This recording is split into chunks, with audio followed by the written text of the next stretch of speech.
This podcast is proud to be part of the TalkSport Fan Network. TalkSport.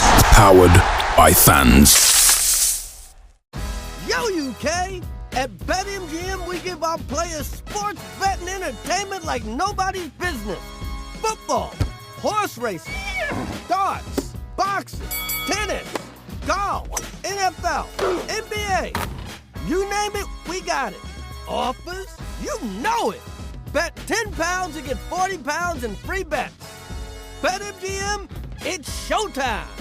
New customers only. Exclusions apply. 18 plus. Please gamble responsibly. The TalkSport Fan Network is proud to be partnering with Lotto from the National Lottery. All right, listen up. Lotto is the original millionaire maker. With draws every Wednesday and Saturday, you could become the next Lotto millionaire. How good would it be if you were next to win the Lotto jackpot? You can get involved and play this Saturday, so don't forget to buy your ticket by 7:30 p.m. You never know. Will you be the next millionaire? Rules and procedures apply. Players must be 18 or over. This podcast is proud to be part of the TalkSport Fan Network. TalkSport. Powered by fans.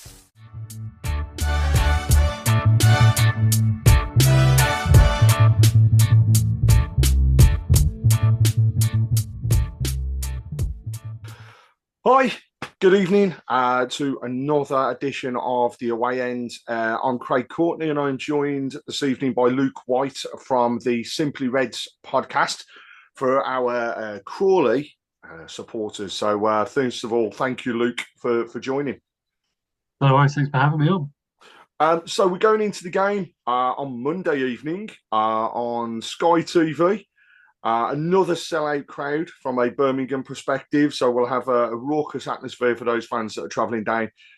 And it's especially important because it's the last game before the Christmas period. So we're going to the game with Crawley, currently 21st in the league, with 5 wins, 4 draws and 10 losses. And coming off the back of the weekends, I think it's fair to say, raucous game and a bit of a thriller against Peterborough with a 4-3 defeat for Crawley.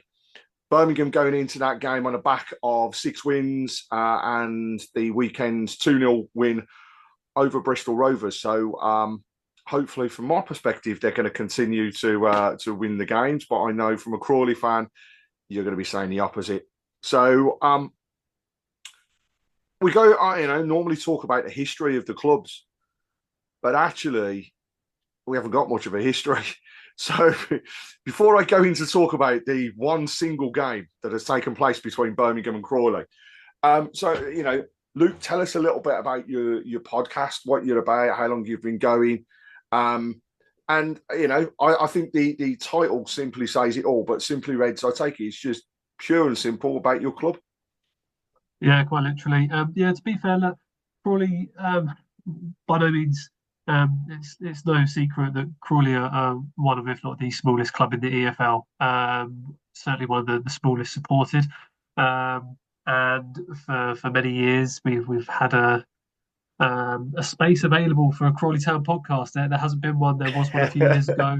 And there just hasn't been. We're not a massive fan base. The interest hasn't been there, etc. But the guys at the Supporters Alliance kicked one off at the start of the year, which has gone down really well, and then I sort of came on board to help them out through just after the summer, after joining the Supporters Trust board as such. So it's quite literally, it's about Crawley. Try and do it weekly, but it's as life gets in the way, we sometimes do it bi-weekly, and we have specials with ex-players, or sometimes we're lucky enough to get people from the club on.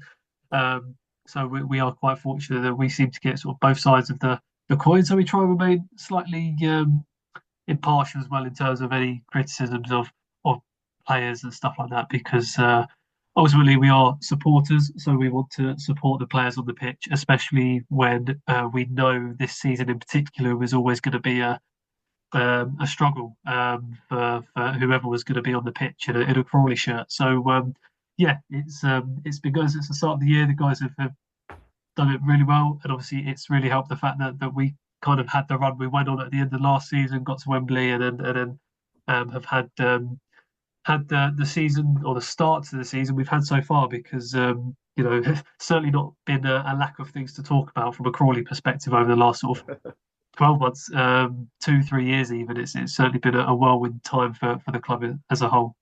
Fair to say it's been a bit mixed, really, hasn't it? I mean, like you say, the Wembley game, which got everybody on a high, and then it wasn't too bad a start, I would say, to the season. But I think looking back over a few of the results, they haven't been the best for yourself. But I will also turn around and say that against teams that are higher in the league and are really having a go, you do tend to have the good games against them. And Peterborough being that example where it was so yo-yo in terms of the goal scoring, I bet you just didn't know which way to turn next, really. Yeah, well, it's funny. The last time we played at Peterborough's ground, we lost 4-3 after being 3-2 up in nearly added time, and then ended up getting relegated on the final day the week after, the last time we were in League One. So we're no strangers to going to Peterborough and losing 4-3 at this point. So it was a bit of brought back some bad memories, that's for sure. But of course, anytime you go away and score 3 goals, it's always disappointing to not come away with at least a point. But it's the bravery we have sort of come to play with, not only with this current manager, but the last management team as well. So it's how we play, and we play on the edge. And as annoying as it is that we've conceded or we lost the game, we've conceded those goals anyway in other games and not gone on to score 3 goals. So I think the positives are that we have gone on actually put the ball in the back of the net 3 times and been dangerous on the attack. And I'm hoping that that's the positives that we're taking forward rather than the fact we've shipped 4 goals again, because I think we all knew we were going to probably concede a fair few goals this season, and the goals had been struggling to come by. But recent weeks have really improved, and we're starting to put the ball in the back of the net, which was the biggest issue we'd had. So yeah, it's frustrating, but it probably wasn't. Peterborough are in a bit of a false position, and I think we'll see them kick on a little bit now. So it's not one that I've dwelled on too much.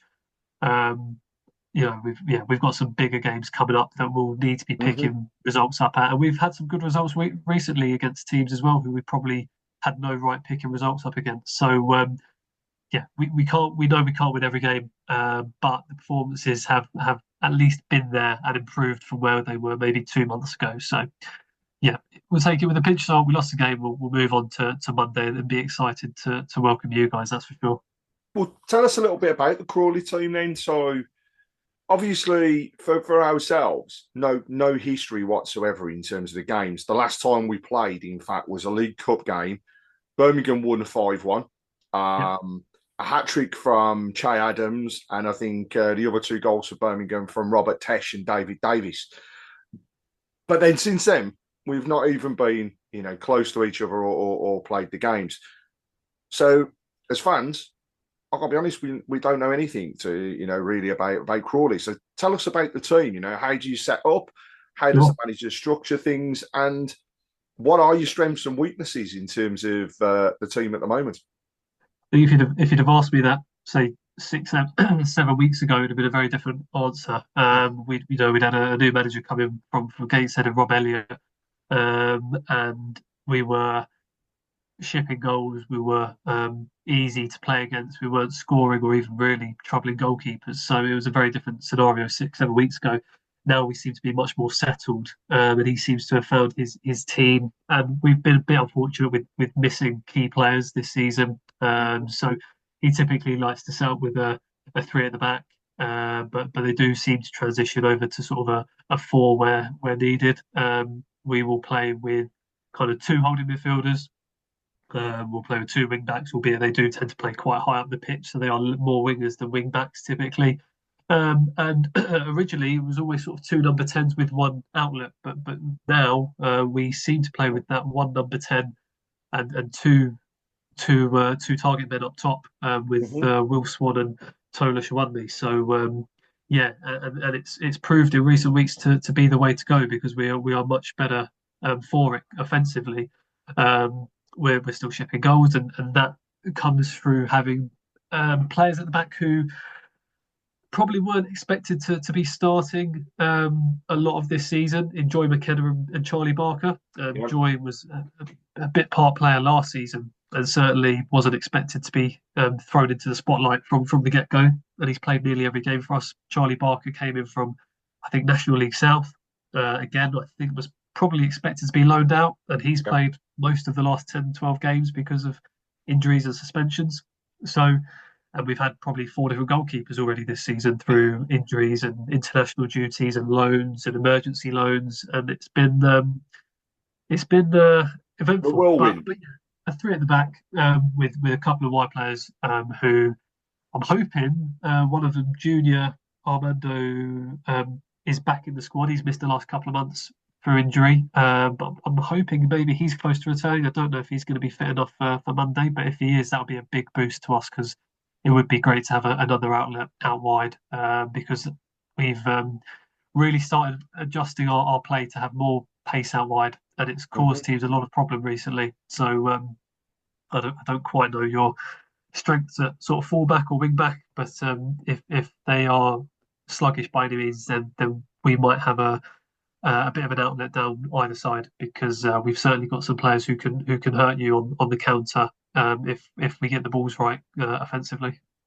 So is it fair to say from what you said that the structure of the team and the setup is more of a counter-offensive team, or is it more of a high press? How does it work? I think the press has definitely come back into it. I think we had a period where we were too scared to press and we were getting caught out left, right and centre. Then we sort of reverted a bit more to a secure type and let teams come onto us a bit more, and then we had a bit more success. And I think if anything, we sort of moulded the two where we get numbers now back behind the ball, but where we're happy to keep it, but we're also now willing to take a few more risks with forward passing and try and break the lines a lot quicker rather than just keep knocking it about and keeping the ball for the sake of keeping it. Because I think that's where we really struggled. We struggled that when teams got low blocks and got players behind the ball, there was no space for us to be able to actually go and take players on, or they'd be doubled up, or there just wouldn't be the space for our striker who'd be so isolated he'd have no options around him to actually lay the ball off to. So I think now we've really sort of figured out that we still like to have the ball and we still do tend to have a lot of the ball, but we do also realise that actually now we can ping it out wide and we've got players who will take players on, and we've got players who are willing to be those runners in behind and support from the midfield as extra outlets for the attacking players. So there's not really a straight answer to that because I don't think we really are as possession based as we have been in the past, but I also don't think we're sitting there to soak up the pressure. We like to be on the ball as much as any other team, and we like to make sure that we can have as much of it as possible. But I think we just move the ball a lot zippier now, a lot quicker, and that really benefits the players we've got in this team. So it's a much different scenario we've almost gone through about 3 different phases this season in terms of how we started the middle portion of this first half of the season to where we are now. And that's just come through the transition of the coaches that we've had to go through. So what would you say are your strengths and where do you think your weaknesses are in terms of the way the team is playing at the moment? Because it certainly sounds from what you're saying that the start of the season, it's totally different now to where you were. Obviously, credit to the new manager coming in and stamping his authority on just the whole structure and the way that you play. But what are your strengths and weaknesses now? The weaknesses is definitely the easiest one to answer because it's set pieces. Conceding from set pieces is although it has got a lot better, but it felt like every week there would be a goal at least from one corner, if not 2. In some occasions, it felt like 3 or 4. But yeah, crosses and corners / set pieces have been our kryptonite this season. I think there's been through the variety of different lineups over the back sort of 3 or 4, back 3 and the keeper. That hasn't helped in terms of understanding and the communication between them. So, goalkeeping errors have played a little bit of a part in it, albeit the goalkeepers we've had have been decent shot stoppers, and albeit not as good with their feet, arguably. So defensively, it's definitely going to be through set pieces. You might have the most luck, albeit we don't have the paciest backline either. So if we are caught out on the counter, I don't think the guys who play there would sort of argue that they're not the best defenders, considering none of them have any League One experience, and they're coming up against players like Jay Stansfield, etc. And they've come up against some really good, astute League One players already this season. So I think they've been learning to adapt to where they need to be positionally. Offensively, we are, I think, a lot better now in terms of our wide play. I think when we've typically had a fellow called Jeremy Kelly start out wide, and he's bias hat on here, one of the most exciting players in the league.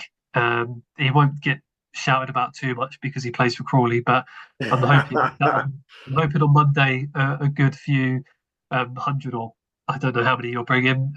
If it's going to be touching 1,000, but it's an away sellout, so I think you're going to get many at Crawley, that's for sure. I mean, one of the smaller stadiums. Definitely one of the smaller ones. It'll be interesting. But Jeremy Kelly will be the one I'd say to keep an eye on the most, because he's a very exciting player when he gets on the ball. He's very hard to get the ball off of. But he's surprisingly quick. He's quicker with the ball than without it. It's a really sort of unusual technique, but he's such a flair player. He's very good, but he's sort of drifted more centrally now, and I think that suits him a lot better. Mm-hmm. And why that suits him better is it allows us to put a bit more pace out wide, and through that pace we kind of have either Hepburn Murphy or Forster or Armando, when he was fit a couple of months ago, who'd pick up the ball and drive it forward. And again, the pace they had is frightening, and it gets us 15 yards up the pitch. So out wide is really good, and even in the middle of the park, I think anything across our midfield is probably our strength this season. Goal scoring has been a bit shy, but that's picking up. But I still wouldn't say we're sort of the most clinical team yet. I think we're still missing a few too many chances that we need to sort of be taking against teams where we're not going to get many chances, which I expect Monday to be one of them. Our strengths are definitely our midfield, whether that be centrally with our number 10s or holding and out wide. But weaknesses, unfortunately, are going to be set pieces. They're our kryptonite. Sounds as though, your midfield being the strength, and fair to say that's one of the main strengths of the Birmingham side as well. The Paikin-Iwata partnership with Williamson there as well is just it's phenomenal when they link up. Some of the football they can play, and as much as I know you'll hate it, but hopefully you'll get a chance to see some of that on Monday as well. But I think if you've got two midfield areas that actually are tough to get through, then it's going to make for a very interesting game. And the TalkSport Fan Network is proud to be partnering with Lotto from the National Lottery. Picture this, the perfect Saturday. You wake up, meet up with your mates, and watch your team score all the goals and secure those all-important 3 points. And then, just when you think it can't get better, bam, you become the next Lotto millionaire. Now that's a day you'd never forget. Lotto is the original millionaire maker. Will you be next? Rules and procedures apply. Players must be 18 or over. At BetMGM, we know how to put on a show. So we don't just do offers, we do golden offers like this. MGM Millions, our supersized jackpot where right now you could win over £21 million. Get ready for the golden era in online casino. BetMGM, it's showtime. Minimum 10p game stake. Terms and conditions apply. 18 plus. Please gamble responsibly. Set pieces, it's fair to say, as a Birmingham fan, we don't see many goals scored from set pieces. More from open play than we've seen in a very, very long time. But also similar to yourselves, we're not putting chances away. We're not putting teams to the sword. We take the first 20 minutes against Bristol Rovers, and it's fair to say Birmingham were unplayable. You couldn't touch them. But then in the second half, it was foot off the pedal and actually allowed the team to come back into it that little bit more. And that is a frustration of the fans.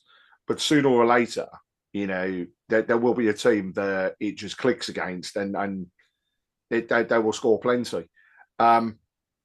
So, change of manager. What do you think the difference has been since you've had your change of manager? And is it just a case of, look, he's playing to the players' strengths, or do you think he's brought something to your club that stabilised the team?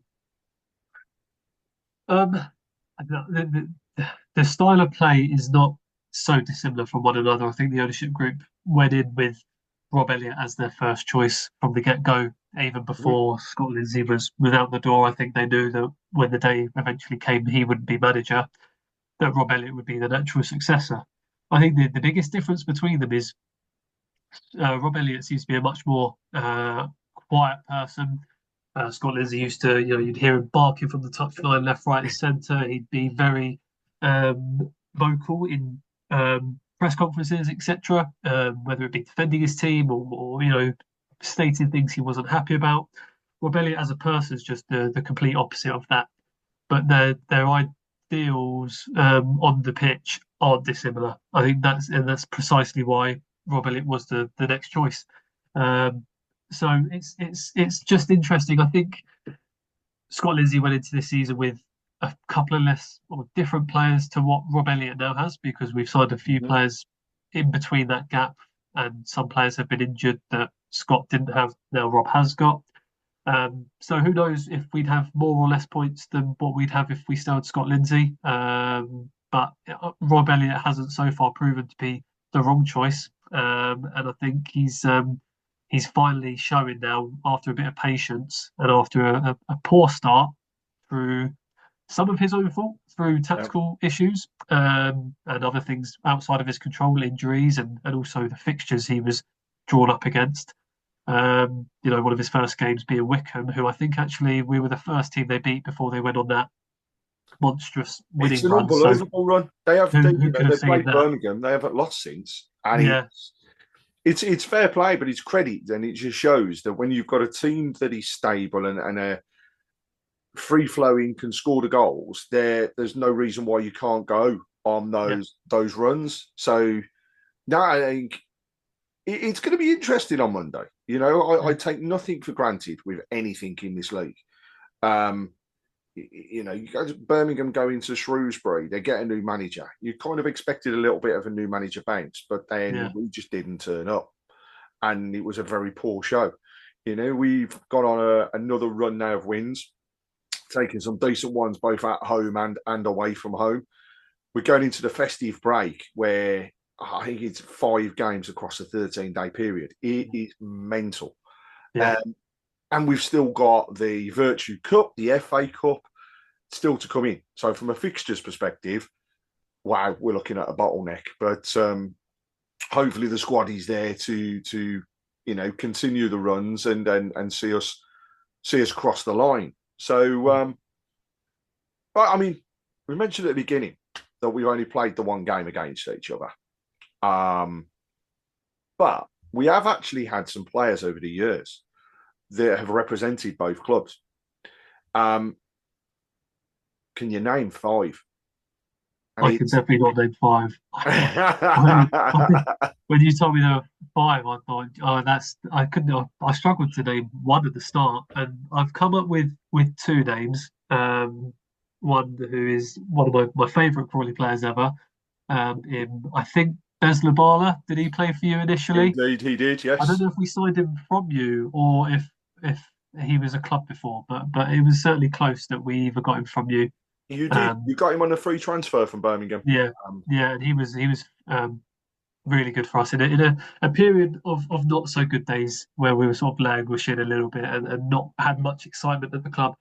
And he's obviously gone on. I think he's still at Wickham now, and playing well there and up the top of the table. But yeah, he'd be one player I'd love to have back one day if that ever came up. But I don't expect him to ever come back to little old Crawley. And the other one would be Connell Truman, who's been playing for us this season. I only know that because I had to look him up when we signed him. So it's literally the only way I know that.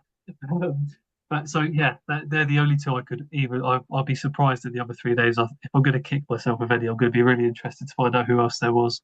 Well, I mean, to be honest, you've got 3 loan transfers and 1 other free transfer. So Bez Labala was a free transfer between the 2 clubs. The other free transfer was Callum Preston, who's a goalkeeper who signed for you back in 2015-16. Oh yeah, no chance of remembering that one, because I don't even remember him playing for us if he did. So yeah, wow, that's a blast from the past. Another left back as well that came that same season. Mitch Hancock's. I do remember the name. Yeah, I think he said left back. Yeah, Yeah, he came to interesting. you on loan. You also had another goalkeeper, I think, was one of our youngsters in Michael Lewin-Black.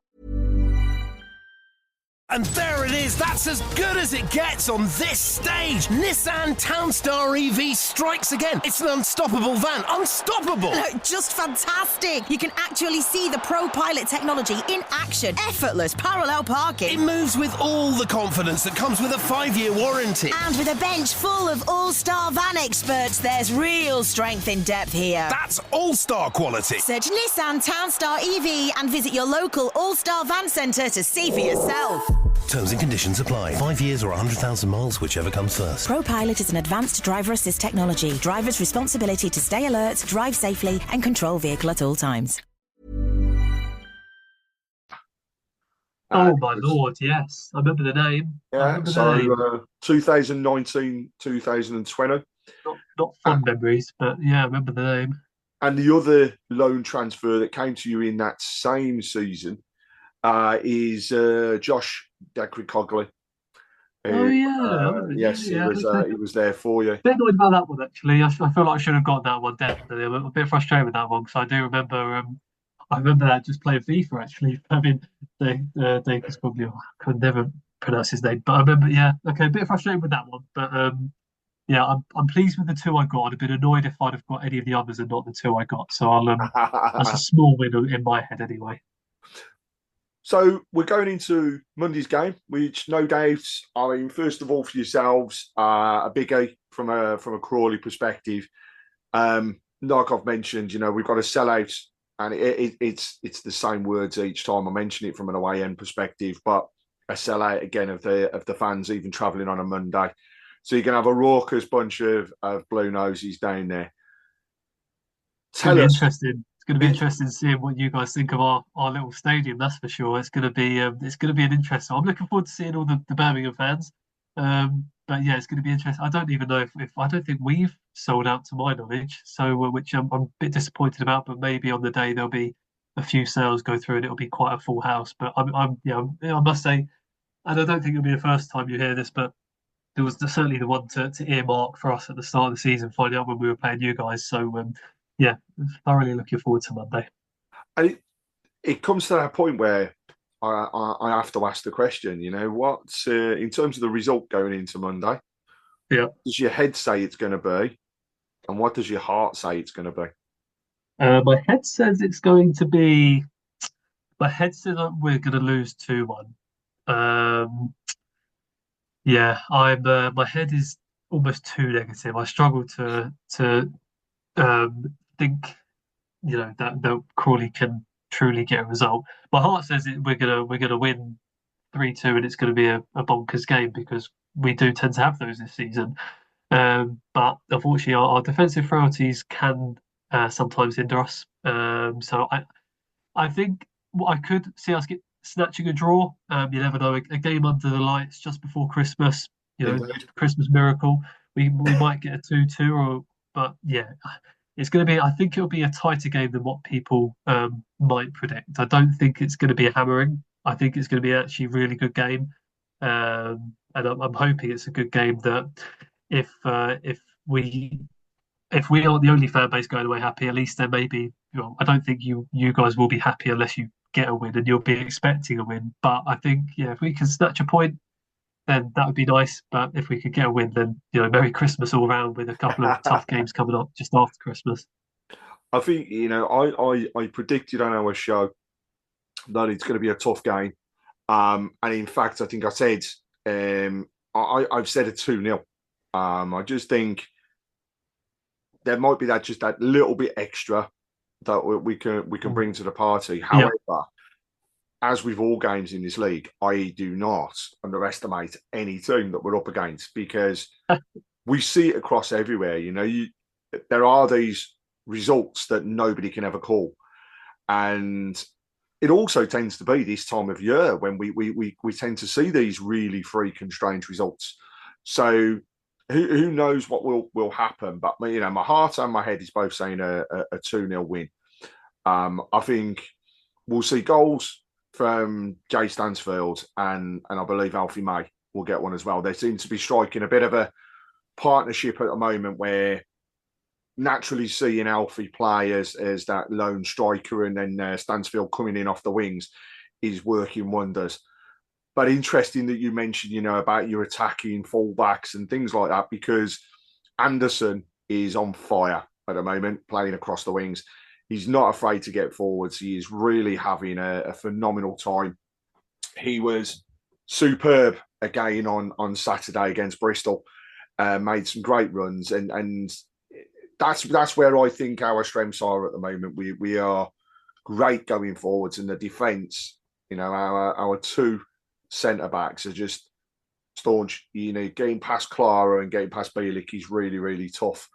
The two full backs as well. We're coming forwards quite a lot more. Buchanan stood out an absolute mile on Saturday. Considering he's been injured, he really did do well.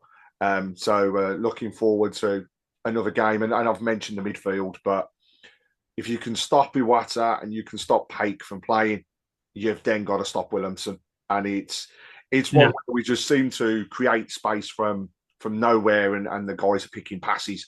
So hopefully we'll continue to see that. Before I say farewell, there is one other question that I like to ask.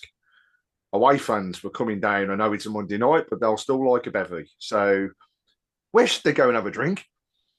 Well, if they're coming down by train, then they go to Crawley Central sort of station. There's probably there's a couple of pubs on the high street, which is sort of the opposite direction of the stadium, but it's probably only a 5-minute walk from the station.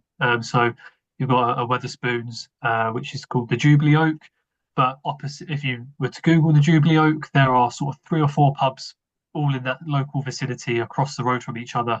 The White Hart, Punch Bowl, and others, which you can have a bevy at. Alternatively, you do come to the stadium because the stadium is quite isolated from any other pubs. There's one pub about a 5-minute walk from the stadium, which is called I think it's the Half Moon or the New Moon. Not even I can remember what it's called. I've not been there for years.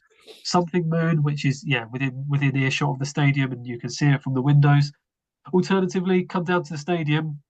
We've got Reds Bar, which we're probably one of the only clubs in the EFL that has the home and away sections sort of mingling pre-game, because we don't have an away fan zone, or you won't be able to buy anything in the stadium when you get in there. I think it's going to be a real eye-opener for a lot of fans there when they turn up Saturday. So come down to Reds Bar, where everyone's sort of welcome. By all means, it gets busy, so get down there as early as you can if you do want something at the stadium beforehand. But Reds Bar at the stadium, one of the moons, half or new moon, whichever is close to the stadium, or you've got stuff in Crawley Central sort of town where you get off at the train station. Awesome. Well, Luke, as always, thank you very much indeed for joining me to go through the details of the upcoming game. Really looking forward to it. Another stadium that is going to be ticked off for quite a few fans, especially those that are aiming to do as many as they can out of the league. And a game to look forward to under the lights on Monday evening. So thank you very much indeed for joining me on the away end. Come Monday night, or after Monday night, I wish you all the best in the league. But come Monday night, I want you to have your one of your worst ones, and then obviously the return game at St Andrews at Knighthead Park. Yeah, you can have you definitely have your worst one there, because I like to see a few goals. I hope not. I think that's a Good Friday, isn't it? But no, thank you very much indeed for joining us. And as always, I'll sign off by saying thanks a lot for all your support, and keep right on.